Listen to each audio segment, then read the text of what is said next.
তোর এই সামান্য শক্ত পাথরের সৈনিক আমার কাছে কাগজের পুতুলের মতো।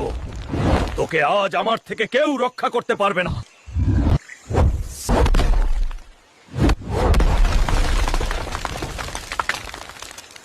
এই জঙ্গল 200 বছর ধরে আমার আন্ডারে, অথচ তোর বাপ এসে গাছ কাটে। এত বড় সাহস! তাই তোর বাপকে শাস্তি দিয়েছি। আমি জানি তুই আমার স্বর্ণ নিতে এসেছিস তোর বাপকে বাঁচাতে, যা তুই কোনোদিন পাবি না। এই জমির মালিক আমার বাপ পৈতৃক সূত্রে, আর তুই হইলি ভিলেন। আর স্বর্ণ সেটা আজই আমার হবে।